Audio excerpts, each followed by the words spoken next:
kata ekonomi kita semakin baik lah. I tell you, itu je dah setakat ekonomi kita. It cannot go more than that. Our economy tak boleh go beyond apa yang ada sekarang. Kita akan bermain di sekitar 5.5.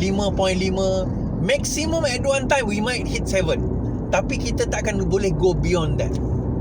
Kita nak, itu saya kata, kerajaan dah buat kerja yang baik, kerja yang bagus. Saya kata ya, saya mengakui kerajaan Madani dah buat kerja yang bagus, dah baik untuk mengeluarkan rakyat atau negara daripada COVID. Ya. Tapi begitu juga Najib pun buat kerja yang bagus untuk mengeluarkan negara daripada krisis ekonomi tahun 2008. He did a good job. Tapi kita tak nak good, kita nak great. Kita tak boleh settle hanya kerana nak good saja. Oh, our country is good. That's why ada satu buku tu tajuk dia, Good is the enemy of great. Kenapa tuan-tuan? Bila kita dah rasa macam alah cukup lah, aku dah dapat dah ni, dan kenapa nak cuba lagi? Kenapa nak buat lebih-lebih lagi? Tak payahlah, cukuplah apa yang ada sekarang ini. Dengan GDP kita lebih kurang sekitar ni, kita pun dalam lingkungan 20-30 dunia daripada segi ekonomi, saiz ekonomi kita, daripada segi ni trade surplus kita pun dalam 5% macam tu. Cukuplah. Kita nak lebih-lebih buat apa? Kan? Nanti ada orang yang akan beranggapan demikian. Kita lebih-lebih buat apa? Now, you know what is the problem dengan cakap macam tu? Kenapa kita perlu great?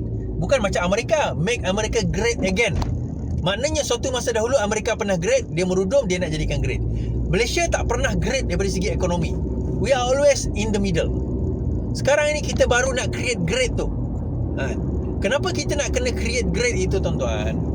Perkara pertama, kita harus sedar bahawa kita menghadapi banyak masalah yang fundamental, yang besar. Yang kalau setakat masalah kecil-kecil tu tak apalah.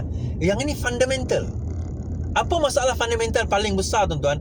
Sekarang ni dalam keadaan kita ni ke arah proses negara menua pun, kita masih lagi terikat dengan middle income trap.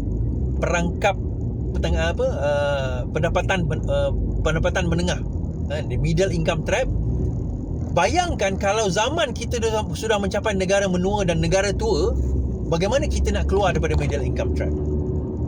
Yang ini tak boleh dijawab dan oleh pakar-pakar ekonomi kalau kita masih menggunakan formula yang sama. Saya pernah tulis dalam artikel tu, saya kata insanity, kegilaan is doing the same thing expecting different results. Orang gila, kegilaan itu adalah kita buat benda yang sama, berharapkan supaya keputusan itu berbeza. Itu gila. Gila lah tu. Yalah, kalau kita rasa macam aku boleh melompat hanya sekadar 1 meter, tapi kita tak buat apa-apa, kita lompat macam sama sekadar 1 meter, tetap 1 meter lah, dia takkan berubah.